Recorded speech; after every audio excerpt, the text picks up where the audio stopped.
زمین پر بچھے ہوئے پرانے دسترخوان پر رات کا کھانا رکھا تھا۔ ایک طرف دال کی پتیلی، دوسری جانب روٹیاں اور بیچ میں اچار کی چھوٹی سی شیشی۔ بجلی پہلے ہی جا چکی تھی۔ کمرے میں جلتا ہوا بلب ہلکی پیلی روشنی دے رہا تھا، جس میں دیواروں کی دراڑیں اور چھت کے داغ صاف دکھائی دے رہے تھے۔ اصغر صاحب چٹائی پر آلتی پالتی مار کر بیٹھے تھے۔ چہرے پر عمر اور محنت دونوں کے نشان تھے۔ انہوں نے لقمہ توڑا مگر نظریں اپنی بیٹی پر جما دیں اور نہایت دھیمی آواز میں بولے، روحانہ؟ آواز میں تھکن بھی تھی اور فکر بھی۔ تنخواہ کب تک آ جائے گی؟ ایک لمحے کے لیے آنکھوں میں شرم اور جھجک آئی تھی، لیکن حالات نے اتنا مجبور کر دیا تھا کہ وہ بے بس تھے۔ وہ مزید بولے، تمہاری ماں بتا رہی ہے کہ گھر کا راشن بالکل ختم ہو چکا ہے۔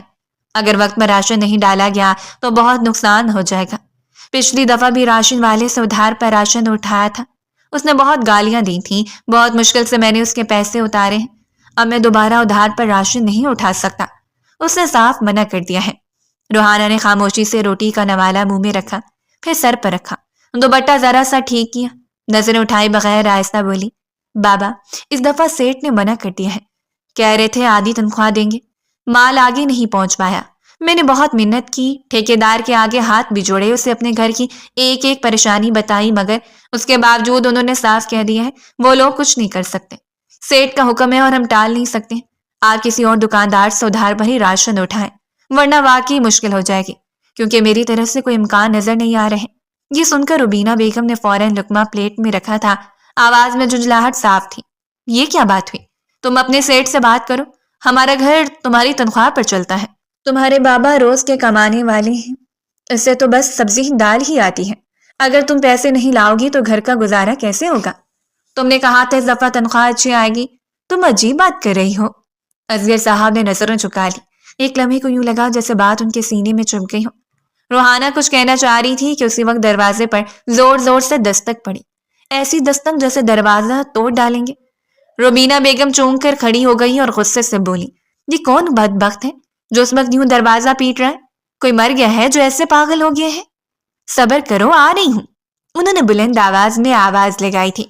وہ بربراتی ہوئی برآمدے میں گئیں اور دروازہ کھولا ہی تھا کہ جوتوں کی بھاری آوازیں گونج اٹھی تھیں۔ وہ کچھ سمجھ پاتی یا کچھ کہتی، اسی پل پولیس اہلکار دھڑا دھڑ گھر کے اندر داخل ہو گئے تھے۔ روبینہ بیگم گھبرا کر پیچھے ہٹی، ارے کون ہو آپ لوگ؟ گھر میں کیوں داخل ہو رہے ہو؟ خدا کا غضب ہو، آپ لوگ یہاں کیوں آئے ہیں؟ خوف کے مارے ہی ان کے ہاتھ پاؤں کپکپانا شروع ہو گئے تھے۔ غریب لوگوں کے لیے ان کی عزت ہی ان کا سب سے بڑا گہوارہ ہوتا ہے، لیکن جس طرح پولیس اہلکار ان کے گھر میں داخل ہوئے تھے، پورا محلہ ہی جاگ اٹھا تھا۔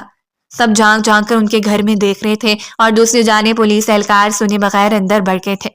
دو اہلکار وہیں دروازے کے پاس رکے رہے۔ روبینہ بیگم کا دل تیزی سے دھڑکنے لگا تھا۔ میں پوچھ رہی ہوں آپ کون ہیں اور اندر کیوں جا رہے ہیں؟ وہ اندر کی طرف بڑھنے لگی تھی مگر ان کا راستہ روک لیا گیا تھا۔ بی بی خاموشی سے ہمیں ہمارا کام کرنے دو، کھڑی رہو، وہ چلا کر بولی۔ ایسے کیسے آپ لوگوں کو میں اپنے گھر میں داخل ہونے دے سکتی ہوں؟ میری جوان بیٹی ہے۔ جبکہ ان میں سے ایک سنجیدگی سے بولا، تمہاری بیٹی کے ساتھ کوئی کچھ نہیں کر رہا، اپنی جوان بیٹی اپنے پاس رکھو۔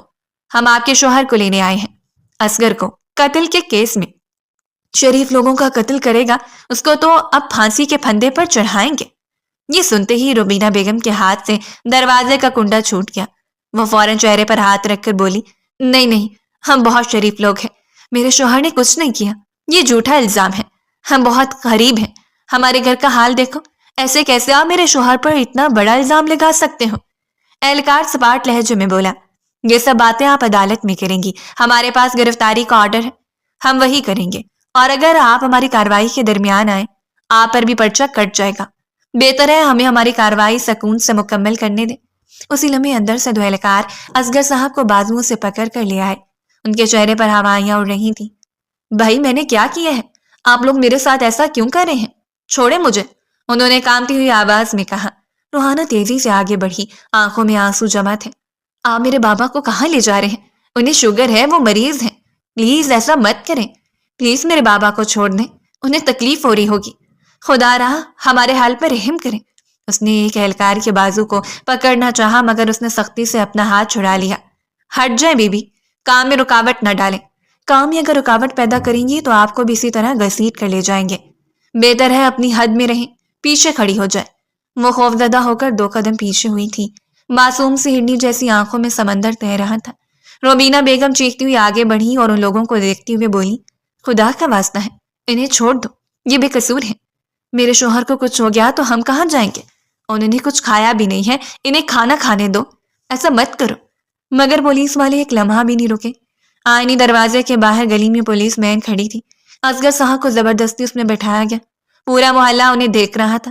روحانہ دروازے پر کھڑی دیکھتی رہ گئی. اس شام کا ادھورا کھانا, بجھا ہوا بلب اور بند ہوتا ہوا دروازہ, سب جیسے ایک ہی لمحے میں اس کی زندگی پر تالا لگا گئے تھے.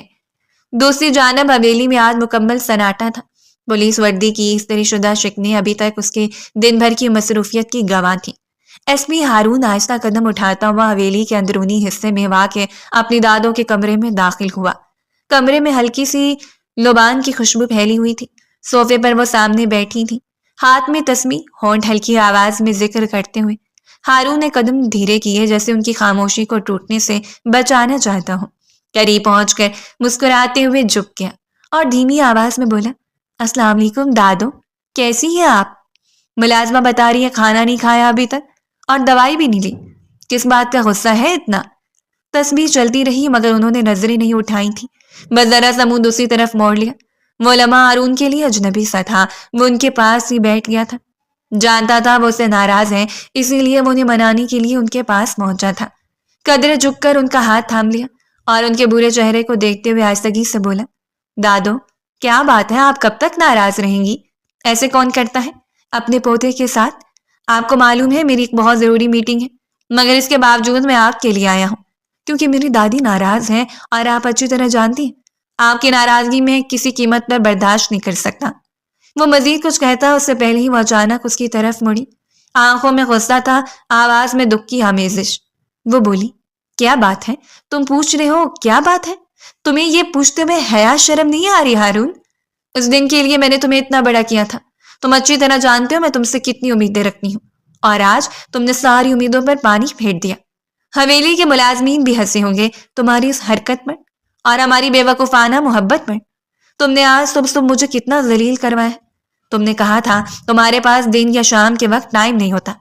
تمہارے لیے میں نے صبح کا وقت منتخب کیا, لڑکی والوں کو پریشانی دی, مگر تم نے اس کے باوجود میرے ساتھ ایسا کیا. تمہیں اندازہ ہے تم نے آج کیا حرکت کی ہے؟ اتنی شرمندگی ہوئی ہے مجھے, اس کا اندازہ ہے تمہیں؟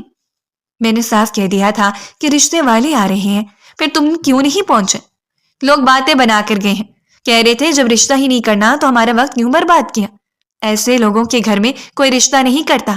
رئیس ہیں, اس کا مطلب یہ نہیں کہ لوگوں کو بلا کر ان کی اتنی تذلیل کی جائے گی. کوئی بھی شخص آج کے دور میں یہ تماشا برداشت نہیں کرتا ہے. تم کیوں نہیں سمجھتے یہ باتیں؟ انہوں نے زور دے کر تسبیح صوفے پر رکھی اور ضبط سے بولی, اور سب سے زیادہ دکھ تو مجھے یہ ہوا کہ تمہاری امی نے صاف کہہ دیا ہے کہ اب وہ تمہارے رشتے میں نہیں بیٹھیں گی. اس کا کیا کہنا ہے, تمہاری وجہ سے وہ مزید ضلالت برداشت نہیں کریں گی. اور بالکل ٹھیک کہہ رہی ہیں وہ. تم نے یہ پہلی بار نہیں کیا, تم اس کے ساتھ بھی کئی دفعہ ایسا ہی تماشا کر چکے ہو. میں ایک لڑکی کی بے وفائی کی سزا تم ہر لڑکی کو نہیں دے سکتے. ہارون, تم اپنی زندگی کیوں برباد کر رہے ہو؟ تم محض اپنی زندگی برباد نہیں کر رہے, تم اپنے ماں باپ, میری, ہم سب کی زندگی برباد کر رہے ہو, صرف ایک ناہنجار لڑکی کے لیے جس نے تمہیں دھوکہ دیا اور تمہاری زندگی سے نکل گئی. وہ خاموشی سے سنتا رہا, پھر دھیمی آواز میں بولا, میں نے کب کسی کو سزا دی ہے دادو؟ میرا دل ہی نہیں ابھی شادی کرنے کا. اصل بات یہ ہے کہ صبح اچانک ایک میٹنگ آ گئی تھی, مجھے جانا پڑا. آپ بلا وجہ اتنا غصہ کر رہی ہیں. اگر اتنی ناراضگی تھی اور بات یہ فضول سی تھی تو آپ مجھے فون پر جھڑک لیتی. ناراض ہو کر کھانا چھوڑنے کی کیا ضرورت تھی؟ آپ کو پتہ ہے آج مجھے کتنا اہم کیس نپٹانا تھا, لیکن آپ کی ناراضگی کا خیال کرتے ہوئے میں فوراً یہاں پہنچا ہوں. لیکن یہاں کے حالات صاف بتا رہے ہیں کہ میرا یہاں ہونا بھی ٹھیک نہیں ہے. وہ تلخی سے مسکرائی اور غصے سے بولی, ہر بار تمہاری کوئی نہ کوئی میٹنگ آ جاتی ہے. ایسا نہیں ہو سکتا کہ تم اپنی ذمہ داریوں کو سمجھو. یہ رویہ ٹھیک نہیں ہے. اگر تم خود نہیں سمجھو گے تو کون سمجھے گا؟ اس گھر کے تم واحد وارث ہو. اگر تمہاری شادی نہیں ہوگی تو ہمارے گھر میں خوشیاں کیسے آئیں گی؟ اس ایک لڑکی کے پیچھے تم نے ہم سب کو نظر انداز کیا ہوا ہے. ہارون, یہ غلط ہے. تم سب کے ساتھ ایک جیسا سلوک نہیں رکھ سکتے. ہارون نے ٹیک لگا کر سانس خارج کی. دادو, میں کوئی برا تو نہیں ہو رہا. ابھی 27 سال کا ہوں. جب وقت آئے گا شادی کر لوں گا. ابھی مجھے ضرورت ہی نہیں ہے. یہ سن کر وہ اور سیدھی ہو کر بیٹھ گئی۔ تم نے محبت کیوں کی تھی پھر؟ کیوں اس لڑکی کے پیار میں پاگل ہوئے تھے؟ 22 سال کی عمر سے تم کہہ رہے تھے تمہیں شادی کرنی ہے، اور اب اچانک جب وہ چھوڑ کر چلی گئی تو تمہیں شادی سے نفرت ہو گئی۔ دنیا میں کیا صرف ایک ہی لڑکی تھی؟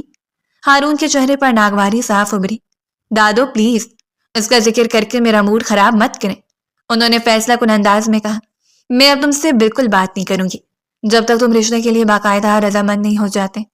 ہارون، ہماری بے عزت ہے، ہم خانزادہ ہیں، 4 جگہوں پر ہمارے نام آتے ہیں، ہم کوئی اٹھائے گیر لوگ نہیں ہیں، رئیس زادے ہیں۔ اس بار ہارون کے پاس کوئی جواب نہیں تھا، وہ خاموش ہو گیا، نظریں جھکائے ان کی باتیں سنتا رہا۔ کمرے کی گھڑی کی ٹک ٹک اچانک بہت تیز لگنے لگی تھی۔ اسی لمحے اس کی جیب میں رکھا موبائل وائبریٹ ہوا۔ اس نے آہستہ سے فون نکالا، سکرین پر تھانے کا نمبر جگمگا رہا تھا۔ ایک نظر دادوں پر ڈالی، پھر کال ریسیو کی۔ جی، ہارون بول رہا ہوں۔ دوسری طرف سے رپورٹنگ آواز آئی۔ سر، منور کیس کے پہلے آدمی کو پکڑ لیا گیا ہے، آپ آ جائیں تو پوچھ گچھ شروع کرتے ہیں۔ ہارون کا لہجہ فوراً بدلا، پیشہ ورانہ آواز میں کہا۔ ٹھیک ہے، میں پہنچ رہا ہوں۔ کال ختم کر کے وہ خاموشی سے کھڑا ہوا، کچھ کہنے کو جیسے الفاظ نہ بچے ہوں۔ ان کی طرف ایک نظر ڈالی مگر کوئی شکوہ یا درخواست نہ کی۔ وہ مرا اور کمرے سے باہر چلا گیا۔ پیچھے رہ گئی خاموشی، ادھوری گفتگو اور وہ تسبیح جو دوبارہ آہستہ آہستہ چلنے لگی تھی، جبکہ اس گھر کے برعکس ایک اور گھر تھا جہاں پہلے ہی اندھیرا چھا گیا تھا۔ کچے پکے صحن کے ساتھ جڑا ہوا تنگ سا برآمدہ اس رات اور زیادہ سہم گیا تھا۔ وہ سیدھا سی چارپائی دیوار سے لگی پڑی تھی جس میں روبینہ بیگم اور روحانہ پاس بیٹھی تھیں۔ بلب اب بھی جل رہا تھا مگر اس کی روشنی میں گھر خالی اور اجاڑ سا لگ رہا تھا۔ کمرے کے اندر رکھا ہوا ادھورا دسترخوان اب تک ویسے ہی پڑا تھا جیسے وقت وہیں آ کر رک گیا ہو۔ روبینہ بیگم نے دونوں ہاتھوں سے سر تھام رکھا تھا، ان کے کندھے مسلسل ہچکولے کھا رہے تھے۔ یا خدا، یہ میرے ساتھ کیا ہو گیا؟ روحانہ روتی ہوئی بولی۔ اصغر نے زندگی میں کبھی کسی سے اونچی بات تک نہیں کی، پھر وہ کون سا جرم کر بیٹھا کہ پولیس ایسے لے گئی؟ روحانہ نے ماں کا بازو تھام لیا، خود کی آنکھیں بھی بھیگ رہی تھیں مگر اس نے آنسو ضبط کر لیے تھے۔ امی پلیز ہمت کریں، بابا کچھ نہیں کریں گے، وہ بے قصور ہے، پولیس کو غلط فہمی ہوئی ہوگی، بابا واپس آ جائیں گے۔ روبینہ بیگم نے نم آنکھوں سے اس کی طرف دیکھا۔ تو پھر ہمیں کیوں نہیں بتایا گیا؟ کیوں میرے سامنے سے اس نے ایسے کھینچ کر لے گئے جیسے کوئی بڑا مجرم ہو؟ میں ان کا چہرہ نہیں بھول پا رہی۔ ڈرے ہوئے، بے بس، ان کی آواز بھرا گئی۔ وہ چارپائی پر جھک گئی۔ میں یہ سب برداشت نہیں کر سکتی، اگر اصغر کو کچھ ہو گیا تو ہمارا کیا بنے گا؟ روحانہ نے ماں کے کندھے پر ہاتھ رکھا۔ ایسا کچھ نہیں ہوگا امی، بابا مضبوط ہیں اور خدا ہمارے ساتھ ہے۔ چند لمحے خاموشی رہی، صرف رونے کی دبی دبی آوازیں۔ پھر روبینہ بیگم نے اچانک سر اٹھایا جیسے انہیں کوئی خیال آ گیا ہو۔ روحانہ، وہ لرزتی آواز میں بولی، تم جاؤ، تم تھانے جا کر بات کرو۔ روحانہ چونک گئی۔ امی، ہاں تم سمجھدار ہو، تم نوکری کرتی ہو، بات کرنا جانتی ہو، پولیس والے تمہاری بات سن لیں گے، ان کو بتاؤ ہم کتنے غریب ہیں، ہمارے پاس نہ کوئی سفارش ہے نہ پیسے، اصغر دن بھر محنت کرتے ہیں تاکہ 2 وقت کی روٹی آ جائے۔ انہوں نے اس کے ہاتھ مضبوطی سے پکڑ لیے۔ تم ان کو سمجھانا بیٹا، بتانا کہ تمہارے بابا شوگر کے مریض ہیں، وہ قصوروار نہیں ہو سکتے، انہوں نے کسی کا قتل نہیں کیا ہے۔ روحانہ کی آنکھوں میں آنسو اتر آئے تھے۔ امی، میں ضرور جاؤں گی، میں بابا کے لیے ہر دروازہ کھٹکھٹاؤں گی، آپ فکر نہیں کریں۔ روبینہ بیگم نے اچانک اس کے ساتھ اٹھنے کی کوشش کی۔ میں بھی چلوں گی تمہارے ساتھ، میں خود جا کر دیکھوں گی انہوں نے میرے اصغر کے ساتھ کیا کیا ہے۔ روحانہ فوراً کھڑی ہو گئی۔ نہیں امی، آپ نہیں جائیں گی۔ کیوں نہیں؟ میں ساتھ چلوں گی، تمہیں بھی حوصلہ ہوگا، روبینہ بیگم بولی۔ آنکھوں میں ضد بھی تھی اور درد بھی۔ روحانہ نے انہیں واپس چارپائی پہ بٹھاتے ہوئے نرم مگر مضبوط لہجے میں کہا، آپ کی طبیعت ابھی ٹھیک نہیں ہے، آپ بہت گھبرائی ہوئی ہیں، اگر وہاں آپ کی طبیعت خراب ہو گئی تو میں اکیلی کیا کروں گی؟ آپ گھر میں رہیں، دعا کریں، میں بات کر لوں گی۔ روبینہ بیگم نے بے بسی سے اس کی طرف دیکھا۔ بیٹا مجھے ڈر لگ رہا ہے، روحانہ نے ہلکا سا مسکرا کر ان کے آنسو پونچھے۔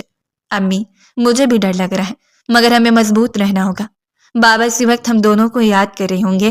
وہ اندر گئی، الماری سے ایک سادے سے چادر نکالی، سر اور کندھوں پر درست طریقے سے اوڑھی، شال کو سنبھالا جیسے خود کو بھی سمیٹ رہی ہو۔ جاتے جاتے ماں کی طرف پلٹ کر بولی، دروازہ بند کر کے بیٹھے، کسی کے لیے نہ کھولیں، میں واپس آ جاؤں گی۔ روبینہ بیگم کی آواز کپکپائی، خدا تمہیں سلامت رکھے۔ روحانہ نے دروازہ کھولا، باہر گلی میں اندھیرا پھیلا ہوا تھا مگر اس نے ایک لمحے کو بھی قدم نہیں روکے۔ وہ ماں کی دعاؤں کے سہارے آگے بڑھ گئی، اس امید کے ساتھ کہ شاید یہی قدم اس کے باپ کو واپس گھر لے آئیں گے۔ کچھ گھنٹے بعد پولیس اسٹیشن کی عمارت کے اندر قدم رکھتے ہی روحانہ کے کانوں میں شور گونجنے لگا۔ کہیں کسی کی چیخوں پکار تھی، کہیں سلاخوں کے پیچھے کھڑے لوگوں کی بے چینی، کہیں فون کی گھنٹیاں اور ڈیسک پر پڑتی فائلوں کی آوازیں۔ فضا میں ایک عجیب سا بوجھ تھا، ایسا بوجھ جو سانس لینے کو بھی دشوار کرتے۔ روحانہ کی چادر ذرا سی سرک گئی تھی، ہاتھ کانپ رہے تھے، آنکھوں سے آنسو رکے نہیں جا رہے تھے۔ وہ روتے لڑکھڑاتے قدموں سے اندر آئے۔ چند لوگ تجسس سے دیکھنے لگے، کسی نے ہمدردی کی نظر ڈالی تو کسی نے بے نیازی سے منہ پھیر لیا تھا۔ وہ سیدھی ایک میز اور کرسی کی طرف بڑھی جہاں ایک پولیس افسر فائلوں میں مصروف تھا۔ روحانہ نے دونوں ہاتھ جوڑ دیے۔ صاحب پلیز، میرے بابا بے قصور ہیں، انہیں چھوڑ دیں، خدا کے لیے صاحب، میرے بابا نے کچھ نہیں کیا۔ افسر نے سر اٹھا کر اسے دیکھا، نگاہ میں اجنبیت اور ایک تاہٹ تھی۔ کس کیس میں آئی ہے محترمہ؟ آپ ہیں کون؟ روحانہ نے روتی آواز میں کہا، میں اصغر صاحب کی بیٹی ہوں، میرا نام روحانہ ہے۔ صاحب میرے بابا کو چھوڑ دیں، وہ بے گناہ ہیں، انہیں شوگر ہے، وہ بیمار رہتے ہیں۔ افسر نے کرسی سے ٹیک لگا کر اسے باغوٹ دیکھا، پھر تنزیہ انداز میں بولا، اچھا تم ہو اس قاتل کی بیٹی۔ یہ لفظ روحانہ کے دل پر کسی چاقو کی طرح لگا تھا۔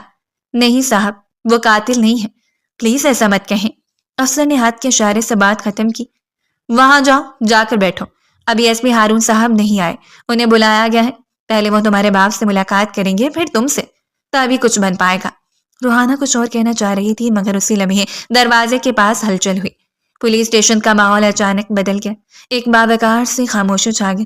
ایس پی ہارون اندر داخل ہوا، وردی میں ملبوس، کندھے سیدھے، قدم مضبوط۔ جیسے اس نے قدم رکھا تمام افسران اپنی اپنی جگہوں سے کھڑے ہو گئے تھے۔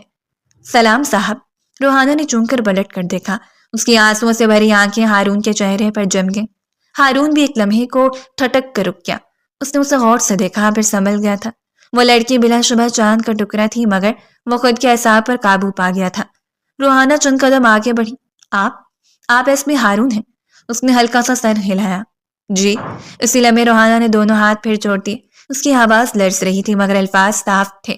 سر، میرے بابا نے کچھ نہیں کیا، وہ بے قصور ہیں، انہیں زبردستی جھوٹے کیس میں پھنسایا جا رہا ہے۔ میں آپ کے آگے ہاتھ جوڑ کر درخواست کرتی ہوں، پلیز بابا کو چھوڑ دیں، وہ شوگر کے مریض ہیں۔ سر ہارون نے اس کے چہرے کو غور سے دیکھا، آنسو، خوف، امید، سب کچھ اس نگاہ میں سمٹا ہوا تھا۔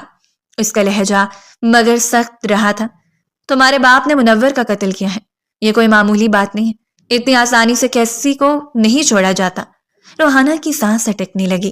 سر وہ ایسا نہیں کر سکتے، وہ مزدور آدمی ہیں، دن بھر محنت کرتے ہیں۔ ہارون نے ہاتھ اٹھا کر اسے چپ کرایا۔ ٹھیک ہے، میں پہلے تمہارے باپ سے ملاقات کر لیتا ہوں، اس کے بعد تمہیں اپنے کمرے میں بلاؤں گا، وہیں بات ہوگی۔ یہ کہہ کر وہ مڑا اور تیزی سے آگے بڑھ گیا۔ سر پلیز ایک بار میری بات سن لیں۔ روحانہ بے اختیار اس کے پیچھے لپکی مگر دو اہلکار فوراً سامنے آ گئے۔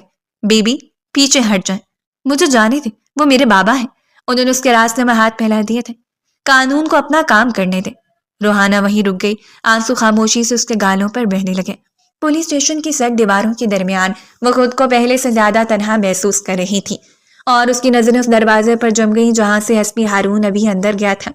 2 گھنٹے بعد پولیس اسٹیشن کی راہداری میں خاموشی اور بوجھ مزید گہرا ہو چکا تھا۔ دیوار پر لگی گھڑی کی ٹک ٹک روحانہ کے دل کی دھڑکن سے ہم آہنگ ہو گئی تھی۔ ایک سپاہی نے آ کر سنجیدگی سے کہا، ایس پی صاحب بلا رہے ہیں، اب آپ چلی جائیں۔ روحانہ نے کانپتے قدم سنبھالے، دھڑکتا ہوا دل سینے میں جیسے قابو سے باہر ہو رہا تھا۔ اس نے کیبن کے دروازے پر ہلکی سی دستک دی اور اندر داخل ہوئی۔ سامنے ایس پی ہارون کرسی پر بیٹھا کسی فائل میں گم تھا۔ ٹیبل پر منظم رکھی فائلیں، ایک سجا ہوا نیم پلیٹ اور بے حد خاموش کمرہ، سب کچھ سرد اور بے رحم لگ رہا تھا۔ روحانہ نے ایک قدم آگے بڑھایا، پھر دونوں ہاتھ جوڑ دیے۔ سر، میں خدا کی قسم کھا کر کہتی ہوں، میرے بابا بے قصور ہیں، انہوں نے کسی کا قتل نہیں کیا، انہیں جھوٹے کیس میں پھنسایا جا رہا ہے۔ میں آپ کے آگے ہاتھ جوڑتی ہوں سر، ہم بہت غریب لوگ ہیں، پلیز میرے بابا کو رہائی دے دیں۔ ہارون کی نظریں فائل پر ہی ٹکی رہیں۔ چند لمحوں تک کمرے میں صرف صفحے پلٹنے کی آواز گونجتی رہی، پھر اس نے نظر اٹھائی۔ نظر اس کے چہرے پر ٹھہری نہیں، سیدھی اس کی جسم پر جا ٹھہری، جیسے انسان ہی کوئی چیز دیکھ رہا ہو۔ کچھ دیر بعد اس نے ٹھنڈے لہجے میں پوچھا، عمر کیا ہے تمہاری؟ روحانہ کی آواز ہچکیوں میں بدل گئی تھی۔ سر میں 20 سال کی ہوں، ایک فیکٹری میں نوکری کرتی ہوں، میرے بابا دہاڑی دار مزدور ہیں، روز کا کھانا کمانے والے، ہم کیوں کسی کا قتل کریں گے سر؟ ہارون نے کرسی سے سیدھا ہو کر کہا، تمہارا باپ جھوٹے نہیں، صحیح کیس میں پھنسا ہے اور اسے انجام کی طرف جا رہا ہے جہاں زیادہ تر ایسے لوگ پہنچتے ہیں، پھانسی کے پھندے تک۔ یہ سنتے ہی روحانہ کے قدم ڈگمگا گئے تھے۔ سر، ایسا مت کریں، میرے بابا نے سچ میں کسی کا قتل نہیں کیا، ہم بہت معصوم لوگ ہیں سر۔ ہارون کے ہونٹوں پر ہلکی سی بے رحم مسکراہٹ آئی تھی۔ معصوم نہیں، تم بہت خراب لوگ ہو۔ یہ لفظ روحانہ کے دل میں اتر گیا، وہ کچھ بول نہیں سکی تھی۔ ہارون نے کرسی کے بازو پر ہاتھ رکھا جیسے فیصلہ کرنے والا جج ہو۔ لیکن میرے پاس تمہارے لیے کافر ہے۔ روحانہ چونک گئی۔ سر پلیز بتائیں، میں سب کروں گی۔ کمرے میں خاموشی اتری، چند لمحے بہت طویل لگے، پھر ہارون بولا، اگر تمہارے باپ کا کیس عدالت میں گیا تو تم لوگوں کا پیسہ پانی کی طرح بہہ جائے گا، 15 سے 20 سال لگ جائیں گے اور آخر میں وہی فیصلہ، سزائے موت۔ روحانہ کی آنکھیں بھر آئیں۔ تمہارے لیے ایک بہترین راستہ ہے۔ ہارون کا لہجہ عجیب حد تک نرم ہو گیا تھا۔ تم مجھ سے نکاح کر لو، میں تمہارے باپ کو بغیر کسی کیس میں الجھائے رہا کر دوں گا۔ کیسے کرنا ہے سب میری ذمہ داری ہوگی۔ بولو، منظور ہے؟ روحانہ پر سکتہ طاری ہو گیا، دل دماغ سب جیسے سن ہو گئے ہوں۔ ماں کی نہ آنکھیں، ٹوٹا ہوا گھر، بابا کی بے بس شکل، سب دھیرے دھیرے اس کی آنکھوں کے سامنے آنے لگا تھا۔ وہ نظریں جھکائے کھڑی رہی، آنسو خاموشی سے گرتے رہے۔ کمرے کی دیواریں جیسے اس پر دباؤ ڈال رہی ہوں۔ اسے معلوم تھا یہ نکاح چند راتوں کی عیاشی کے لیے ہے، مگر وہ سمجھ نہیں پا رہی تھی کہ کیا بولے اور کیا نہیں۔ لیکن ماں باپ سے بڑھ کر اس کے لیے کچھ نہیں تھا، اسی لیے اس نے آہستہ سے سر اٹھایا، ایک لمحے کو ہارون کو دیکھا، پھر نظریں جھکا لی۔ آواز کانپ رہی تھی مگر فیصلہ بن چکا تھا۔ جی سر۔ یہ لفظ اس کے وجود سے جیسے کچھ کھینچ کر لے گیا۔ ہارون فائل بند کرتا ہوا کھڑا ہوا، جبکہ روحانہ سر جھکائے روتی رہی، ایک ایسی ہاں کے ساتھ جو اس نے کبھی دل سے نہیں کی تھی۔ وہ پولیس اسٹیشن میں نکاح نہیں کر سکتا تھا، اسی لیے سیدھا اسے قریبی مسجد کی طرف لے کر بڑھ گیا تھا۔ سو آج کے آج ہی نکاح کرنا چاہتا تھا، بات کو طول دے کر معاملے کو بگاڑنا نہیں چاہتا تھا۔ مسجد کے صحن میں قدم رکھتے فضا بدل گئی تھی۔ پولیس اسٹیشن کی گھٹن، شور اور خوف سے نکل کر یہاں خاموشی تھی، مگر یہ خاموشی سکون دینے والی نہیں تھی۔ یہ وہ خاموشی تھی جو دل پر بوجھ بن کر بیٹھ جائے۔ رات کا وقت تھا، مسجد میں مدھم پیلی روشنی پھیلی ہوئی تھی۔ محراب کے قریب مولوی صاحب ایک چٹائی پر بیٹھے تسبیح پڑھ رہے تھے۔ جیسے انہوں نے پولیس کی وردیاں دیکھی، چونک کر فوراً کھڑے ہو گئے۔ آنکھوں میں گھبراہٹ صاف تھی۔ خیر تو ہے؟ وہ گھبرائے ہوئے لہجے میں بولے۔ ایس پی ہارون آگے بڑھا، انداز میں نہ جلدی تھی نہ نرمی، بس اختیار تھا۔ اس نے مولوی صاحب سے ہاتھ ملایا اور کہا، مولوی صاحب پریشان نہ ہوں، میں نکاح کے لیے آیا ہوں، اگر آپ نکاح پڑھا دیں تو مناسب ہوگا۔ مولوی صاحب نے ایک لمحہ غور سے دیکھا، پھر آہستہ سے سر ہلا دیا۔ جی جی ضرور۔ ہارون ایک طرف قالین پر بیٹھ گیا۔ روحانہ اس سے چند قدم پیچھے کھڑی تھی، اس کی چادر ٹھیک طرح سے سر پر تھی مگر ہاتھ کانپ رہے تھے۔ مسجد کی دیواروں پر پڑتی روشنی میں اس کا چہرہ زرد نظر آ رہا تھا۔ کچھ ہی دیر میں کاغذی کارروائی مکمل کر لی گئی۔ گواہوں کے طور پر ہارون اپنے ساتھ لائے ہوئے سپاہیوں کو قریب بٹھا چکا تھا۔ مولوی صاحب نے رجسٹر کھولا، قلم سیدھا کیا اور رسمی انداز میں دونوں کو دیکھا۔ اگر اجازت ہو تو نکاح پڑھا دوں؟ ہارون نے مختصر سا جواب دیا۔ پڑھائیں۔ مولوی صاحب نے روحانہ کی طرف دیکھا۔ روحانہ بنت اصغر مبین، میں آپ کا نکاح ہارون خانزادہ ولد شمس خانزادہ سے طے کرتا ہوں، بمقابل 2 لاکھ مہر۔ کیا آپ کو یہ نکاح قبول ہے؟ یہ الفاظ سنتے ہی روحانہ کی آنکھوں کے سامنے سب کچھ گم گیا۔ ماں کا روتا ہوا چہرہ، بابا کی بے بس آنکھیں، ٹوٹا ہوا گھر، فیکٹری کی مشقت، سب ایک ساتھ ذہن میں آ گیا۔ دل چاہا چیخ کر کہہ دے نہیں، مگر زبان جیسے بند ہو گئی ہو۔ اس نے گہرا سانس لیا، آنکھوں میں اترتے آنسو ضبط کیے اور بمشکل بولی، قبول ہے۔ مولوی صاحب نے رسمی توقف کے بعد دوبارہ سوال دہرایا، روحانہ بنت اصغر مبین، کیا آپ کو یہ نکاح قبول ہے؟ اس بار آواز اور بھی لرز گئی تھی، آنسو خاموشی سے گال پر بہنے کے لیے۔ قبول ہے۔ تیسری بار سوال پوچھا گیا، روحانہ بنت اصغر مبین، کیا آپ کو یہ نکاح قبول ہے؟ اب ضبط ٹوٹنے کے قریب تھا، وہ سر جھکائے بیٹھ گئی۔ قبول ہے۔ مسجد میں ایک لمحے کو مکمل خاموشی چھا گئی۔ مولوی صاحب نے پھر رخ ہارون کی طرف کیا۔ ہارون خانزادہ ولد شمس خانزادہ، کیا آپ کو یہ نکاح قبول ہے؟ ہارون سیدھا بیٹھا تھا، چہرے پر کسی جذبات کا نشان نہیں تھا۔ قبول ہے۔ اس کی آواز سنجیدہ اور قطعی تھی۔ مولوی صاحب نے کلمات مکمل کیے، دعا کے لیے ہاتھ اٹھائے، خدا اس نکاح میں برکت ڈالے۔ لفظ دعا کے تھے مگر روحانہ کے دل میں کوئی برکت محسوس نہ ہوئی۔ وہ ساکت بیٹھی رہی، جیسے اس مسجد کے قالین کا ہی حصہ بن گئی ہو۔ نکاح مکمل ہو چکا تھا، ایک رشتہ طے پا گیا تھا، بغیر خوشی، بغیر اختیار۔ مولوی صاحب نے رجسٹر بند کیا، سپاہیوں نے ایک دوسرے کو دیکھا۔ ہارون اٹھ کھڑا ہوا، روحانہ وہیں بیٹھی رہی، آنکھیں جھکی ہوئی، دل میں ایک ہی خیال گونج رہا تھا۔ اس نے اپنے باپ کو بچانے کے لیے خود کو ہار دیا تھا۔ نکاح مکمل ہوتے ہی وہ گاڑی میں لیے اسے اپنے گھر کی جانب روانہ ہو گیا تھا۔ گاڑی کے اندر خاموشی گہری ہو چکی تھی۔ روحانہ فرنٹ سیٹ پر سر جھکائے بیٹھی تھی، ہاتھ گود میں جکڑے ہوئے تھے، انگلیاں آپس میں الجھی ہوئی۔ مسجد کے صحن سے نکلتے وقت جو سکتہ اس پر طاری ہوا تھا وہ اب بھی ٹوٹا نہیں تھا۔ شیشے کے باہر سڑکیں بدلتی جا رہی تھیں، مگر اس کی آنکھوں کے سامنے صرف ایک ہی منظر تھا، بابا کا خوفزدہ چہرہ۔ آج اس نے انہیں بچانے کے لیے اپنی زندگی کو امتحان میں ڈال دیا تھا۔ اسے بالکل اندازہ نہیں تھا کہ لمحہ لگے گا اور اس کی پوری زندگی منٹ میں پلٹ جائے گی۔ کچھ دیر پہلے وہ پورے خاندان ایک ساتھ بیٹھا رات کا کھانا تناول کر رہے تھے، اور اب وہ ایک انجان مرد کی گاڑی میں بیٹھی تھی جو اب اس کا شوہر بن چکا تھا، جس کے ہاتھ میں اب اس کی زندگی کے ڈورے تھے۔ چند لمحے بعد گاڑی ایک کشادہ سے پورچ میں آ کر رکی۔ انجن کے بند ہونے کی آواز اسے چونکا گئی۔ روحانہ نے آہستہ سے سر اٹھایا تو سامنے ایک وسیع و عریض حویلی کھڑی تھی۔ اونچا گیٹ، سنگمرمر کے ستون، روشنیاں، ہر چیز اس کے تصور سے کہیں زیادہ تھی۔ وہ چند لمحے خالی نظروں سے دیکھتی رہ گئی تھی۔ اسے یہی گمان تھا کہ وہ اسے کبھی بھی اپنے آبائی گھر نہیں لائے گا، بلکہ کسی ہوٹل روم میں یا فلیٹ وغیرہ میں اس کے ساتھ 4-5 راتیں گزار کر اس کو طلاق دے دے گا۔ لیکن جگہ اس کی سوچ سے برعکس تھی۔ ہارون گاڑی کی چابی نکالتے ہوئے سنجیدگی سے بولا، یہ میرا گھر ہے، اس گھر کا اکلوتا وارث ہوں، اندر میری پوری فیملی ہوگی، میں تمہیں بطور بیوی ہی سب سے متعارف کرواؤں گا، امید کرتا ہوں تمہارا برتاؤ اندر سب کے ساتھ بہترین ہوگا۔ روحانہ کی سانس رک سی گئی تھی۔ یہ سب اسے کسی خواب کی مانند محسوس ہو رہا تھا۔ ایسا کیسے ہو سکتا تھا؟ اتنی آسانی سے اس کی زندگی کیسے تبدیل ہو سکتی تھی؟ اس نے خواب میں بھی تصور نہیں کیا تھا کہ اس کی شادی اتنے رئیس آدمی سے ہو جائے گی۔ وہ دروازہ کھولتے ہوئے بولا، پہلی قربت سے پہلے تمہیں میرے خاندان کی عورتیں میرے لیے سنواریں گی، خود کو ہر شے کے لیے تیار کر لینا۔ اندر سب کا رویہ تمہارے ساتھ سخت ہو سکتا ہے، مگر تم ہر کسی سے بہت اچھے طریقے سے پیش آؤ گی۔ مجھے کسی قسم کی شکایت نہیں ملنی چاہیے۔ آج کی رات مجھے کسی بھی قسم کا تماشا نہیں چاہیے۔ ہر لفظ اس کے دل پر بوجھ بن کر گرتا جا رہا تھا۔ اس نے کبھی یہ سوچا بھی نہیں تھا کہ سب کچھ یوں ہوگا۔ ہارون تیز قدموں سے اندر بڑھا۔ روحانہ مجبوری میں اس کے پیچھے چل دی۔ بڑے سے مین ہال میں داخل ہوتے ہی اس کی نگاہیں مزید سہم گئی۔ قیمتی فرنیچر، دیواروں پر آویزہ تصویریں، اور درمیان میں بیٹھی دو باوقار عورتیں، ایک عمر رسیدہ مگر وقار سے بھرپور، دوسری نسبتاً کم عمر مگر انداز میں روب۔ جیسے انہوں نے ہارون کو ایک اجنبی لڑکی کے ساتھ دیکھا، دونوں یکدم خاموش ہو گئی تھیں، کیونکہ آج سے پہلے ہارون کبھی کسی لڑکی کے ساتھ حویلی نہیں آیا تھا، سوائے اس کی منگیتر کے جو اب اس کی زندگی میں نہیں رہی تھی۔ ہارون بلا توقف ان کے قریب گیا اور ان کے چہرے کو دیکھتے ہوئے سادگی سے بولا، امی، بہت کہتی تھی نا آپ کہ میں شادی کر لوں، اپنی زندگی سنوار لوں۔ وہ ٹھہرا نہیں، اگلا جملہ کاٹ کی طرح گرا، لیکن آیا ہوں شادی کر کے، بیوی ہے یہ میری، روحانہ ہارون خانزادہ۔ امید کرتا ہوں آپ کو میری پسند پر کوئی اعتراض نہیں ہوگا۔ شہناز بیگم کو جیسے یقین ہی نہیں آیا ہو، اپنے بیٹے کو گور کر دیکھا، پھر نظر پیچھے کھڑی سہمتی اور روحانہ پر پڑی۔ آواز میں غصہ، حیرت اور تحقیر ایک ساتھ امڑ آئی تھی۔ وہ غصے سے بولی، کیا تمہارا دماغ خراب ہو گیا ہارون؟ تمہیں ذرا علم ہے تم بول کیا رہے ہو؟ یہ کون ہے؟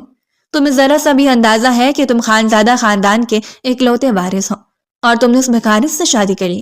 اسے تو دیکھ کر ہی معلوم ہو رہا ہے کسی اٹھائے گیر گھر سے تعلق رکھتی ہے۔ ایسے کیسے تم اس لڑکی سے شادی کر سکتے ہو؟ بے شک تم نوکری کرتے ہو، لیکن اس کا مطلب یہ نہیں کہ تم کوئی عام انسان ہو۔ خانزادہ خاندان کے اکلوتے وارث ہو، اس آبائی حویلی کے مالک، تمام جائیداد تمہاری ہے، ایسے کیسے تم ایک ایسی لڑکی کو اپنا ہمسفر بنا سکتے ہو جو تمہارے ساتھ کھڑی ہونے کے قابل بھی نہیں ہے؟ یہ لفظ سنتے ہی روحانہ کا دل لرز اٹھا تھا۔ وہ جو گاڑی میں خود کو فیری ٹیل کی دنیا میں محسوس کر رہی تھی، اپنی ساس کی باتیں سن کر حقیقت کی دنیا میں لوٹ آئی تھی۔ جتنا آسان اسے سب نظر آیا تھا اتنا آسان بھی نہیں تھا۔ ایک طرح حقیقت اس کا سامنا کرنے کے لیے تیار کھڑی تھی۔ وہ ایک قدم پیچھے ہٹ گئی تھی، جیسے زمین اس کے پاؤں کے نیچے سے نکل رہی ہو۔ آنکھیں نم ہو گئیں مگر آنسو گرنے نہیں دیے۔ وہ بلا وجہ رونا دھونا ڈال کر مزید مشکل پیدا نہیں کر سکتی تھی۔ اسے اپنے باپ کو رہائی دلانی تھی، اسی لیے خود پر ضبط کے پہرے بٹھائے کھڑی رہی تھی۔ ہارون کے چہرے پر ایک لمحے کے لیے سختی آئی۔ وہ انہیں دیکھتے ہوئے بولا، امی، میری بیوی کو اس طرح مت کہیں، جو بھی ہے جیسی بھی ہے میری ہم سفر ہے، اس کا نام میرے نام کے ساتھ جڑ چکا ہے۔ بہتر ہوگا اپنے لفظوں کا چناؤ سوچ سمجھ کر کریں۔ اسے تیار کروائیں، کپڑے وغیرہ بدلوا کر میرے کمرے میں بھیج دیں۔ آج میری سہاگ رات ہے، میں کسی بھی طرح کا تماشا اپنی زندگی میں نہیں چاہتا۔ پہلے کہتے تھے شادی کر لو، اب کر لی ہے تو مجھے میری زندگی گزارنے دے، بلا وجہ میری زندگی میں آڑے نہ آئے۔ یہ کہہ کر وہ ایک لمحہ بھی رکا نہیں تھا، بلکہ لمبے لمبے قدم اٹھاتا وہاں سے نکل گیا تھا۔ حال میں خاموشی رہ گئی تھی۔ شہناز بیگم غصے سے کانپ رہی تھی۔ یہ دن دیکھنا باقی تھا۔ میرے بیٹے نے مجھے کہیں منہ دکھانے کے قابل نہیں چھوڑا۔ یہ لڑکا مجھے سکون سے مرنے بھی نہیں دے گا۔ وہ بربرائیں اور تیزی سے اپنی ساس کے کمرے کی طرف بڑھ گئی۔ خالہ حیرت اور تشویش کے ملے جلے تاثرات کے ساتھ انہیں دیکھتی رہ گئی تھی۔ ان کے بھی ذہن و گمان میں نہیں تھا کہ اچانک سے ان کا بھانجا یہ گل کھلا دے گا۔ روحانہ وہیں کھڑی رہ گئی، چاروں طرف اجنبیہ چبھتی نگاہیں اور ایک ایسا رشتہ جس میں نہ اس کی مرضی تھی نہ آواز۔ وہ بے چین نظروں سے سب کو دیکھ رہی تھی۔ دل میں صرف ایک سوال گونج رہا تھا، کیا یہی اس کی نئی زندگی تھی؟ کیا اسی لیے اس نے ایک لمحہ تصور کیا تھا کہ زندگی تبدیل ہو گئی ہے؟ اسے اب اچھی طرح محسوس ہو رہا تھا زندگی واقعی تبدیل ہوئی ہے، جس میں اسے ہر طرف سمجھوتے نظر آ رہے تھے، وہ بھی خطرناک حد تک نقصان دہ۔ وقت دھیرے دھیرے گزرتا جا رہا تھا۔ وہ خاموشی سے ایک صوفے پر سر جھکائے بیٹھ گئی تھی۔ تقریباً آدھے گھنٹے بعد ایک ملازمہ نے آ کر دھیمی آواز میں کہا، بی بی، بڑی بیگم آپ کو بلا رہی ہیں، ادھر سے آ جا۔ وہ دائیں جانب اشارہ کرتی ہوئی بولی۔ روحانہ کا دل زور سے دھڑکا۔ اس کو سمجھ نہیں آ رہا تھا وہ جائے یا نہیں، مگر اب بڑی بیگم سن کر وہ چاہ کر بھی خود کو روک نہیں پائی تھی۔ بڑی کا مطلب اس گھر کی سربراہ، اسی لیے خاموشی سے ملازمہ کے پیچھے چلتی ہوئی اس کمرے تک پہنچی جو حویلی کے سب سے اندرونی حصے میں تھا۔ بھاری پردے، لکڑی کا فرنیچر، دیوار پر پرانی تصویریں۔ کمرہ پورے گھر سے مختلف، سنجیدہ اور باوقار لگ رہا تھا۔ جیسے ہی وہ اندر داخل ہوئی، شہناز بیگم غصے سے اپنی جگہ سے اٹھ کھڑی ہوئی تھی اور نہایت درشت لہجے میں بولی، امی یہ کیا ڈرامہ ہے؟ آپ نے اسے یہاں کیوں بلایا ہے؟ میں نے آپ سے کہا تھا اس لڑکی کو یہاں سے نکالیں، یہ ہمارے خاندان کے لائق نہیں ہے۔ آپ نے اسے اپنے کمرے تک رسائی دے دی، اس کی اتنی اوقات نہیں ہے امی۔ دادو نے سکون سے نظریں اٹھائیں، آواز میں بلا کر ٹھہراؤ تھا۔ وہ بولی، بیٹھ جاؤ شہناز، اس طرح تماشا مت بناؤ، یہ تمہارے بیٹے کی بیوی ہے، خیال کرو اور لفظوں کا چناؤ بہتر کرو۔ اپنی امیری پر اتنا غرور مت دکھاؤ کہ بعد میں تمہیں پچھتانا پڑے۔ ہم تمہاری عزت کرتے ہیں، اس کا مطلب یہ نہیں کہ تم کھڑی ہو کر باتیں سناؤ گی۔ شہناز بیگم نے مٹھیاں بھینچی، چند لمحے کھڑی رہی، پھر سختی سے پلٹ کر واپس کرسی پر بیٹھ گئی تھی۔ دادو نے نظر روحانہ کی طرف کی، لہجہ یکسر بدل گیا، نرم اور اپنائیت بھرا۔ آؤ بیٹا اندر آؤ، دروازے پر کیوں کھڑی ہو؟ اس کے چہرے سے ہی وہ پرکھ چکی تھی وہ لڑکی کتنی معصوم اور سہمی ہوئی ہے۔ روحانہ گھبراتے ہوئے چند قدم آگے بڑھی اور قالین کے کنارے کھڑی ہو گئی تھی۔ بیٹھ جاؤ بیٹا، ڈرو مت، آؤ ادھر میرے برابر میں بیٹھو، ڈرو مت، میں ہوں یہاں پر، کوئی تمہیں میری موجودگی میں کچھ نہیں بولے گا۔ ان کے روبدار انداز پر وہ آہستہ سے بیٹھ گئی، ہاتھ اب بھی کانپ رہے تھے، نظریں جھکی ہوئی تھیں۔ اسے بالکل سمجھ نہیں آ رہا تھا شہناز بیگم اس سے اتنی خفا کیوں ہو رہی ہیں۔ دادو نے اسے غور سے دیکھا، جیسے وہ کسی کے چہرے پر اس کی کہانی تلاش کر رہی ہو۔ اچھا پہلے مجھے بتاؤ، تمہارا نام کیا ہے؟ تعلیم حاصل کی ہے یا پھر گھریلو پڑھی ہو؟ جی روحانہ، بس 10 جماعتیں پاس کی ہیں۔ روحانہ، دادو نے نام دہرایا۔ اچھا نام ہے، تمہارے ماں باپ کیا کرتے ہیں؟ دیکھو برا نہیں مانا، مگر جب رشتے جوڑے جاتے ہیں یہ سوالات پوچھتے ہیں، اگر تم مطمئن ہو تو مجھے بتا دو۔ شہناز بیگم کا بس نہیں چل رہا تھا، وہ کچھ کر بیٹھے مگر اپنی ساس کے ہوتے ہو چاہ کر بھی کچھ مزید نہیں بول پائی تھی۔ روحانہ ہچکچاتی بولی، میرے ابو دہاڑی دار مزدور ہیں، امی گھر سنبھالتی ہیں، میں خود فیکٹری میں نوکری کرتی ہوں۔ ہمارے گھر کے حالات کچھ بہتر نہیں ہیں، اسی لیے مجھے نوکری کرنی پڑتی ہے۔ میرے بابا میری نوکری کے خلاف تھے، لیکن حالات کے مطابق انہیں بھی راضی ہونا ہی پڑا۔ دادو نے اس بات میں سر ہلایا اور اس کو دیکھتے بولی، آج کے دور میں جب تک بچہ نہ کمائے ایک گھر نہیں چل سکتا، اس میں کوئی بری بات نہیں ہے۔ تو مجھے یہ بتاؤ، تم نے میرے پوتے سے شادی کیوں کی؟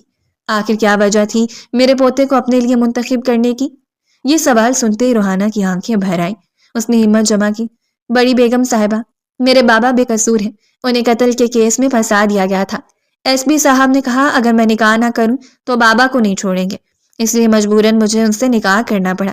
جیسے ہی میرے بابا کا کیس جڑ سے ختم ہو جائے گا، ایس پی صاحب مجھے چھوڑ دیں گے۔ کمرے میں ایک لمحے کو گہری خاموشی چھا گئی۔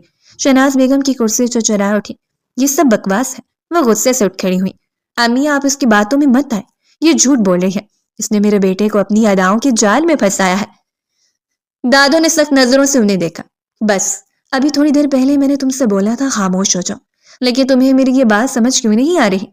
شہناز بیگم ہونٹ بھینچ کر دروازے کی طرف بڑھی اور اونچی آواز میں بڑبڑائیں، مجھ سے یہ سب نہیں دیکھا جا رہا، یہ لڑکی میرے گھر میں نہیں رہے گی۔ میں کہہ رہی ہوں اس لڑکی کو میں کبھی اپنے گھر کی بہو تسلیم نہیں کروں گی۔ وہ کمرے سے نکل گئی تھی۔ روحانہ مزید سکڑ گئی۔ دادو، میں نے کوئی غلط کام نہیں کیا، میں بے قصور ہوں۔ دادو نے فوراً اس کے پاس آ کر اس کا ہاتھ تھام لیا تھا۔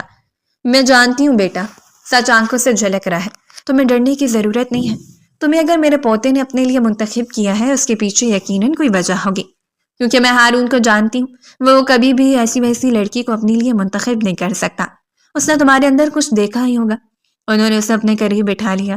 اور ہاں، ڈرنے کی ضرورت نہیں ہے۔ شہناز کا غصہ وقتی ہے، ماں ہے، اس کے دل کو ٹھیس لگی ہے، وقت کے ساتھ سب ٹھیک ہو جاتا ہے۔ وہ اپنی پسند سے لڑکی لانا چاہتی تھی لیکن بیٹے نے اپنی مرضی کی ہے، اسی لیے تھوڑا وقت ضرور لگے گا مگر سب چیزیں حالات کے مطابق ڈھل جائیں گی۔ تمہیں ڈرنے کی ضرورت نہیں ہے۔ روحانہ کی پلکوں سے آنسو بہہ نکلے تھے۔ مجھے ہاں کچھ سمجھ نہیں آ رہا۔ دادو نے اس کے سر پر پیار سے ہاتھ رکھا۔ میں ہوں نا، اور ہارون میرا پوتا بظاہر سخت ہے مگر دل کا برا نہیں ہے۔ وہ ذمہ دار انسان ہے، بس جذبات چھپاتا ہے۔ وقت کے ساتھ تم خود دیکھ لو گی، تمہیں خود سمجھ آ جائے گا وہ کتنا اچھا ہے۔ یہ الفاظ روحانہ کے دل پر کسی مرہم کی طرح اترے تھے۔ اگرچہ خوف پوری طرح کم نہ ہوا تو زیادہ رہا بھی نہیں تھا۔ دادو نے دروازے کی طرف دیکھا اور آواز دی، زرینہ۔ ایک عمر رسیدہ ملازمہ فوراً اندر آئے۔ جی بیوی جی۔ بیٹی کو فوراً تیار کرو، کپڑے زیور جو مناسب ہو، پھر اس کے شوہر کے کمرے میں چھوڑا۔ زرینہ نے ادب سے سر جھکا دیا۔ جی بیگم صاحبہ، جیسا آپ کا حکم۔ دادو نے آخری بار روحانہ کو دیکھا۔ بیٹا، آج کی رات مشکل ہو سکتی ہے مگر ہمت رکھنا، تم اب اس گھر کی بہو ہو، اور یاد رکھو خاموشی ہمیشہ کمزوری نہیں ہوتی، بعض اوقات رشتوں کی مضبوطی ہوتی ہے۔ ایک دن تمہاری ساس بھی تمہارے ساتھ اچھی ہو جائے گی۔ روحانہ نے دھیرے سے سر ہلا دیا۔ وہ اٹھ کھڑی ہوئی، دل میں خوف اور امید دونوں لیے ایک نئی زندگی کی طرف بڑھ گئی تھی، ایسی زندگی جس کے دروازے اس کے لیے زبردستی کھولے گئے تھے، مگر اب اسے انہی دیواروں میں جینا تھا۔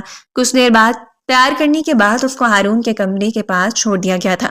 دروازے پر ہلکی سی دستک دے کر وہ خاموشی سے ایک جانب ساکن ہو گئی۔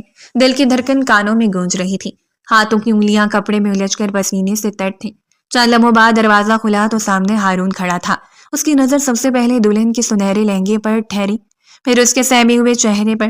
ایک پل کو وہ جیسے رک سا گیا تھا، سانس اندر ہی اٹک گئی تھی مگر فوراً خود کو سنبھالا۔ اس نے اپنا ہاتھ آگے بڑھایا۔ آؤ۔ آواز مدم تھی مگر حکم نہیں لگتا تھا۔ اس نے کانپتے ہاتھ سے وہ ہاتھ تھاما اور کمرے کے اندر قدم رکھ دیا تھا۔ کمرہ سادہ تھا، زیادہ روشنی نہیں مگر خوشبو ہلکی سی پھیلی ہوئی۔ بستر کے کنارے سفید چادر، دیوار پر ایک خاموش گھڑی اور کھڑکی کے پردے نیم وا تھے۔ اس نے نظریں جھکائے رکھی تھی۔ بیڈ پر بیٹھو۔ وہ لہنگا سنبھالتے ہوئے آہستہ سے بیڈ کے کنارے بیٹھ گئی تھی۔ چند لمحوں کی خاموشی پھیل گئی تھی، ایسی خاموشی جس میں دل کی آوازیں بھی بے ادب لگنے لگتی ہیں۔ وہ بھی اس کے قریب آ بیٹھا، فاصلے میں بس ایک سانس کی گنجائش تھی۔ میں صاف بات کرنا چاہتا ہوں، اس نے گہری سانس لے کر کہا۔ یہاں رہنے کے کچھ اصول ہیں۔ میں نے شادی شوق میں نہیں کی، میرے خاندان نے مسلسل دباؤ ڈال رکھا تھا کہ شادی کرو، زندگی سنوار لو۔ آج میں نے وہ کر دیا۔ اس کی آواز میں سختی تھی مگر لفظ تولے ہوئے تھے۔ مجھے تم سے یہی امید ہے کہ تم ایک بہترین بیوی ثابت ہوگی، گھر میں عزت، خاموشی اور حدود کا خیال رکھو گی۔ وہ سر جھکائے بیٹھی رہی، انگلیاں ایک دوسرے میں گتھم گتھا تھیں۔ میری ایک منگنی پہلے ہوئی تھی، وہ لڑکی اچھی نہیں تھی، بے وفائی تھی، میں نے معاف کر دیا کیونکہ میں محبت کرتا تھا۔ لمحہ بھر کو اس کی آنکھوں میں پرانی یاد کی پرچھائیاں اتر آئی تھیں، پھر سختی لوٹ آئی تھی۔ لیکن اگر تم نے بے وفائی کی تو انجام اچھا نہیں ہوگا۔ وہ سہم کر اس کی طرف دیکھنے لگی تھی۔ آواز کام گئی۔ تو کیا آپ مجھے طلاق نہیں دیں گے؟ میں سمجھی تھی کہ آپ مجھے چند دن بعد چھوڑ دیں گے۔ سچائی سانس کے ذات باہر نکل آئی تھی، آنکھیں نم تھی مگر لفظ صاف۔ اس نے اسے گھوٹ کر نہیں دیکھا، بس سامنے رکھا ہاتھ مٹھی میں بند کیے بولا، ہم خان زادہ ہیں، ہمارے یہاں طلاق کھیل نہیں۔ پھر ذرا توقف کر کے لہجہ بدلتے ہوئے بولا، ڈرنے کی ضرورت نہیں، اپنی حد میں رہو گی تو کوئی تمہیں ہاتھ نہیں لگائے گا۔ خاموشی پھر پھیل گئی، گھڑی کے ٹک ٹک اب صاف سنائی دے رہی تھی۔ اس نے نظریں دوبارہ جھکا لی۔ اب مجھے حق کی زوجیت چاہیے، کوئی اعتراض؟ اس نے سینے پر دباؤ محسوس کیا جیسے سانس جگہ ڈھونڈ رہی ہو، مگر لب ہلنے کی بجائے سر جھک گیا تھا۔ نفی میں ہلکی سی جنبش دی۔ نہیں۔ آواز اتنی دھیمی تھی کہ کمرہ بھی اسے سنبھال کر سن رہا ہو۔ اس نے ایک قدم قریب آ کر اس کے کندھے کے پاس ہاتھ رکھا۔ زور نہیں، گرفت بھی نہیں، یاد رکھو۔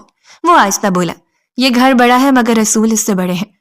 وہ خاموش رہی۔ وہ دھیرے دھیرے اس کے نزدیک ہوا اور بے حد آہستگی سے اس کی سانسیں اپنی گرفت میں لے لی تھیں۔ رات قطرہ قطرہ پگھلتی جا رہی تھی۔ اگلی صبح کا سورج پوری آب و تاب سے روشن ہوا تھا۔ صبح جاگنے کے بعد وہ اسے تیار کروا کر سیدھا ڈائننگ روم میں لایا تھا۔ داخل ہوتے ہی فضا بدل گئی تھی۔ لکڑی کی لمبی میز پر سفید دسترخوان بچھا تھا، سلوے کے برتن ترتیب سے رکھے گئے تھے اور کھڑکیوں سے آتی دھوپ فرش پر سیدھی لکیریں کھینچ رہی تھی۔ وہ دونوں ساتھ ساتھ اندر آئے تھے۔ ہارون کے قدم پر اعتماد تھے، جبکہ روحانہ آدھا قدم پیچھے نظریں جھکائے ہاتھ ایک دوسرے میں گتھے ہوئے تھے۔ اس نے سانس سنبھال کر سلام کرنا چاہا ہی تھا کہ سامنے سے کرسی کی چرچراہٹ سنائی تھی۔ شہناز بیگم غصے میں اپنی جگہ سے کھڑی ہو چکی تھی۔ یہ لڑکی یہاں کیا کر رہی ہے؟ ان کی آواز پورے کمرے میں گونجی۔ میں نے رات ہی آرڈر دے دیا تھا، صبح ہوتے ہی اسے یہاں سے بھیج دیا جائے گا۔ ہارون تمہیں میری بات سمجھ میں کیوں نہیں آتی؟ روحانہ کا سلام لبوں میں ہی رہ گیا۔ اس نے ہارون کی جانب دیکھا مگر فوراً نظریں نیچی کر لی۔ دل تیز دھڑکنے لگا تھا۔ ہارون نے اپنی ماں کی طرف رخ کیا، آواز میں نرمی مگر لہجے میں وزن تھا۔ یہ یہاں سے کیوں جائے گی اور کیسا آرڈر امی؟ پھر ایک لمحہ رک کر بولی، بیوی ہے یہ میری، نکاح کیا ہے میں نے، یقین نہیں تو نکاح نامہ سامنے رکھ دیتا ہوں۔ وہ مزید کچھ کہتا اس سے پہلے شمس صاحب کی گہری آواز نے بات کا رخ موڑ دیا۔ وہ کرسی پر سیدھے ہو کر بیٹھے تھے، چہرے پر سنجیدگی تھی۔ بس خاموش ہو جاؤ، شہناز بیٹھ جاؤ اور تم دونوں یہاں آ کر ناشتہ کرو۔ شہناز بیگم نے تیز نظر روحانہ پر ڈالی جیسے اسے ناپ تول رہی ہو۔ اگر یہ لڑکی اس کرسی پر بیٹھی تو میں ناشتہ نہیں کروں گی، وہ تند لہجے میں بولی۔ اب نیچے ذات کی لڑکیاں ہمارے ساتھ بیٹھ کر ناشتہ کریں گی؟ کمرے میں ایک پل کے لیے سناٹا چھا گیا تھا۔ چمچ کی ہلکی سی کھنک بھی غیر مناسب لگنے لگی۔ اسی لمحے دادو نے اپنی لاٹھی کو زمین پر ہلکا سا ٹکایا تھا۔ ان کی آواز سرد تھی مگر فیصلہ کن۔ آواز بند رکھو، انہوں نے شہناز بیگم کی طرف دیکھ کر کہا۔ اب ایک لفظ اور نہیں سنوں گی۔ تم میری بہو ہو تو وہ بھی میری بہو ہے۔ نیچی ذات اونچی ذات کا تماشا یہاں نہیں چلے گا۔ اگر ناشتہ نہیں کرنا تو اٹھ کر چلی جاؤ، بات کو اور مت بڑھاؤ۔ شہناز بیگم کے ہونٹ بھیجے، آنکھوں میں غصہ دہک اٹھا۔ انہوں نے روحانہ کو ایک آخری بار گھور کر دیکھا اور تیزی سے باہر کی سمت مڑ گئی تھی۔ ان کے قدموں کی آواز حال میں دیر تک گونجتی رہی۔ ہارون نے بغیر کچھ کہے روحانہ کے لیے کرسی سرکائی۔ آؤ، اس نے آہستہ کہا۔ وہ دبے قدموں میز کے قریب آئی اور خاموشی سے بیٹھ گئی، ہاتھ گود میں رکھے، کندھے ساکت۔ شمس صاحب نے اٹھ کر روحانہ کے سر پر پیار سے ہاتھ رکھا، ایک ایسا لفظ جو بغیر بولے بہت کچھ کہہ جاتا ہے۔ آرام سے ناشتہ کرو، یہ تمہارا اپنا گھر ہے، ڈرنا نہیں۔ دادو نے بھی روحانہ کی جانب دیکھا، نگاہ میں نرمی تھی۔ شمس ٹھیک بول رہا ہے، ڈرنے کی ضرورت نہیں ہے، یہ گھر تمہارا بھی ہے، وقت کے ساتھ سب کچھ ٹھیک ہو جائے گا۔ نوکرانی نے آ کر ناشتہ رکھنا شروع کیا۔ روٹی کی خوشبو، انڈوں کی پلیٹیں، چائے کے کپ، سب اپنی جگہ، سب اپنی جگہ۔ روحانہ نے احتیاط سے چائے کا کپ اٹھایا، ہاتھ تب بھی ہلکے سے کانپ رہے تھے۔ ہارون نے سرگوشی کے انداز میں کہا، آرام سے، سب ٹھیک ہے۔ اس نے پلکیں چپکائیں، ایک سانس لیا اور چائے کا گھونٹ بھرا۔ ڈائننگ روم میں زندگی آگے بڑھ رہی تھی، تلخ جملوں، خاموش تائید اور نئی حقیقت کے بیچ یہاں کوئی اعلان نہیں تھا، بس روزمرہ کی میز پر ایک نئی بہو کی پہلی صبح تھی۔ وقت دھیرے دھیرے گزرتا جا رہا تھا۔ ایک ہفتہ گزر چکا تھا مگر روحانہ کے دل میں گھر بسنے کی بجائے بوجھ ہی بڑھتا جا رہا تھا۔ وہ اپنے کمرے میں الماری کے خانے درست کر رہی تھی، ایک طرف سادگی سے طے کیے کپڑے، دوسری طرف وہی چند جوڑے جو اس کی پہلی زندگی کی نشانی تھے۔ ہاتھ حرکت میں تھے مگر ذہن الجھا ہوا۔ اسی لمحے کمرے کا دروازہ اچانک کھلا۔ دروازے کی آواز نے اس کے اعصاب پر چوٹ کی۔ پلٹ کر دیکھا تو شہناز بیگم اندر داخل ہو چکی تھی۔ روحانہ کے ہاتھ ٹھٹک گئے، سانس سینے میں اٹک سا گیا تھا۔ بہت خوب، شہناز بیگم نے سرد مگر زہریلے لہجے میں کہا، تم جیسی لڑکیاں یہی کام جانتی ہیں، مردوں کے آگے پیچھے گھوم کر انہیں اپنا گرویدہ بنا لیتی ہیں۔ تمہیں کیا لگتا ہے میں تمہیں اس گھر میں سکون سے رہنے دوں گی؟ روحانہ نے فوراً سر جھکا لیا، آواز بامشکل نکلی، اگر مجھ سے کوئی غلطی ہو گئی ہے تو پلیز معاف کر دے بیگم صاحبہ، مگر ایسے مت کہیں۔ شہناز بیگم نے طنزیہ ہنسی کے ساتھ قدم آگے بڑھایا۔ بالکل ٹھیک کہا تم نے، امی یا ماں کہنے کی ضرورت نہیں، تم اس گھر میں ملازمہ کی حیثیت رکھتی ہو، اس لیے بیگم صاحبہ ہی کہنا۔ پھر انگلی سے دروازے کی سمت اشارہ کیا۔ چلو کچن میں، رات کے لیے کھانا بناؤ، یہاں تمہارے لیے نوکر نہیں بیٹھے جو تمہارے آگے تھال پہ تھال سجا دے، اپنی حیثیت پہچانو۔ روحانہ کے ہونٹ کانپے۔ ہارون نے کہا تھا کہ میں کمرے سے باہر نہ جاؤں، بات پوری ہونے نہیں پائی تھی، اب اس کی ماں کہہ رہی ہے باہر نکلو۔ شہناز بیگم نے کاٹتے ہوئے کہا، کچن میں جا کر کام کرو فوراً۔ جی، روحانہ نے مختصر سا جواب دیا اور نظریں جھکائے باہر کی طرف بڑھ گئی۔ قدم ہلکے تھے مگر اندر ایک عجب کشمکش چل رہی تھی۔ کچن میں داخل ہوتے ہی اس نے دوپٹہ درست کیا، ہاتھ دھوئے اور چولہے کے پاس کھڑی ہو گئی۔ برتنوں کی ٹھنڈی سطح، مسالوں کی خوشبو، سب اسے اپنی دنیا سے بہت دور لگ رہا تھا مگر اس نے کام شروع کر دیا۔ سبزیاں کاٹی، دال رکھی، آٹا گوندا، خاموشی اس کے ساتھ ہی تھی۔ کچھ ہی دیر میں ایک ملازمہ اندر آئی۔ اس نے حیرت سے روحانہ کو کام میں مگن دیکھا۔ بڑی بیگم نے کہا آپ اپنے کمرے میں جا کر آرام کریں۔ وہ نرمی سے بولی ابھی آپ کا کھیر میں ہاتھ بھی نہیں ڈالا گیا، اس لیے آپ کام نہیں کریں گی۔ روحانہ نے چھڑی رکھ دی، لمحہ بھر کو سوچا، پھر سر ہلاتے ہوئے کہا بیگم صاحبہ نے کام کرنے کو کہا، آپ دادو کو کہہ دیں میں کر لوں گی، کھیر میں ہاتھ ڈالنے سے کوئی فرق نہیں پڑتا۔ اس نے چولہے کی آنچ ہلکی کی اور آٹے پر ہاتھ جماتے ہوئے آہستہ سا اضافہ کیا، اور ہارون بھی کھانا کھائیں گے؟ بیوی کا فرض ہوتا ہے کہ وہ شوہر کے لیے کھانا بنائے۔ ملازمہ نے کچھ کہنا چاہا، پھر خاموش ہو گئی۔ کچن کی گھڑی ٹک ٹک کرتی رہی۔ روحانہ دوبارہ کام میں مگن ہو گئی۔ چم چلتا رہا، بھاپ اٹھتی رہی اور اس کے دل کے اندر صبر کی ایک باریک سی دیوار بنتی رہی۔ یہ دیوار کمزور تھی مگر آج کے لیے وہی اس کا سہارا تھی۔ پورا دن معمول کے مطابق طے ہو گیا تھا۔ شام کی سیاہی چاروں جانب پھیل چکی تھی۔ وہ کمرے میں داخل ہوا تو روشنی مدھم تھی، پردے آدھے کھلے تھے اور باہر لان کی بتیاں ہلکی سی چمک رہی تھیں۔ بستر کے قریب وہ بیٹھی تھی، خاموش، اپنے ہاتھ پہ مرہم لگاتے ہوئے۔ اس کی پیشانی پر ہلکی سی شکن تھی، جیسے درد کو ضبط کیے ہوئے ہو۔ وہ دیکھتے ہی بے اختیار بولا یہ کیا ہوا ہے؟ اس نے فوراً پوچھا اور قدم تیز کرتے اس کے قریب آ بیٹھا۔ تم کیا کر رہی ہو؟ وہ چونک کر رکی، ہاتھ فوراً پیچھے کر لیا تھا۔ کچھ نہیں ہوا۔ اس نے نظریں جھکا لی۔ آپ کب آئے؟ میں آپ کے لیے کھانا لگا دوں؟ اس نے نرمی سے مگر مضبوطی کے ساتھ اس کا ہاتھ تھام لیا۔ کچھ نہیں ہوا۔ اس کے لہجے میں تشویش صاف تھی۔ یہ تو اچھا خاصا جلا ہوا ہے، تم کچن میں گئی تھی؟ چند لمحے وہ خاموش رہی، صرف سانسوں کی ہلکی آواز تھی، پھر دھیرے سے بولی آپ کی امی نے کہا تھا کھانا بنانے کے لیے، آج میں نے آپ کے لیے کھانا بنایا ہے، لے آؤں؟ اس نے مرہم اس کے ہاتھ سے لے لیا اور خود لگانے لگا۔ ایسا کون سا کھانا تھا جس میں ہاتھ جل گیا؟ وہ ذرا تلخی سے بولا۔ وہ خاموش رہی، آنکھیں بھیگنے لگی مگر آنسو نہیں گرنے دیے۔ چند لمحوں بعد اس نے ہمت کر کے پوچھا آپ نے مجھ سے شادی کیوں کی؟ سچ بتائیے گا۔ دادو کہتی ہیں کہ آپ شادی نہیں کرنا چاہتے تھے، آپ نے صاف انکار کیا تھا۔ وہ کچھ دیر نہیں بولا، مرہم لگاتے انگلیاں رک گئیں، پھر آہستگی سے سانس لے کر بولا دادو ٹھیک کہتی ہیں، میں واقعی شادی نہیں کرنا چاہتا تھا۔ ایک دفعہ دھوکہ ملنے کے بعد دوبارہ وہ زہر چکھنے کی ہمت نہیں تھی، وہ اس کی طرف دیکھنے کی ہمت نہیں کر سکی، مگر جب میں نے تمہیں دیکھا وہ جاری رہا۔ تمہارا اپنے باپ کے لیے گرگرانا، وہ بے بسی، تب میرے ذہن میں ایک ہی خیال آیا، جو بیٹی اپنے باپ سے اتنی محبت کرتی ہے وہ اپنے شوہر سے بھی کر سکتی ہے۔ اس کی آواز میں اب سختی نہیں، ایک صاف گوئی تھی۔ مجھے وفادار عورت چاہیے تھی، اسی لیے تمہارا انتخاب کیا۔ اور اب وہ لمحہ بھر رکا۔ شاید تم اچھی لگنے لگی ہو، محبت کا نام نہیں دوں گا، مگر اس ایک ہفتے میں اتنا ضرور سمجھ آیا ہے کہ تمہاری عادت سی ہونے لگی ہے۔ اس نے دھیرے سے سر اٹھایا۔ میرے بابا؟ آواز کانپ گئی۔ وہ کیسے ہیں؟ انہیں رہائی مل گئی تھی؟ اس نے سر ہاں میں ہلایا۔ ہاں، اسی دن رہائی مل گئی تھی، اور یہ بھی سن لو میں نے تمہارے بابا کے لیے ایک دکان بھی کروا دی ہے۔ وہ سانس روک بیٹھی۔ سچ؟ آنکھیں چمک اٹھی۔ آپ سچ بولے ہیں؟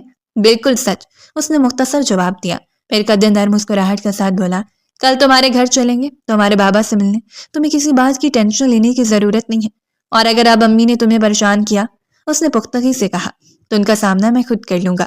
خاموشی چھا گئی مگر یہ خاموشی بوجھل نہیں تھی۔ اس نے پہلی بار خود کو اکیلا محسوس نہیں کیا تھا۔ آنکھیں نم ہوئیں تو اس نے جلدی سے پلکیں چپکائیں، مگر وہ دیکھ چکا تھا۔ اس نے آہستگی سے اسے اپنی طرف کھینچا۔ بس اب کافی ہے۔ اس کی آواز دھیمی تھی، وہ اس کے گلے سے لگ گئی۔ اس لمحے میں نہ سوال تھے نہ خوف، صرف ایک تھکن تھی جو آہستہ آہستہ اتر رہی تھی، اور ایک سکون جو خاموشی سے دل میں جگہ بنا رہا تھا۔ جو لوگ اپنے خاندان کے بارے میں سوچتے ہیں، ان کی فکر کرتے ہیں، ایک نہ ایک دن ان کی زندگی ضرور تبدیل ہوتی ہے۔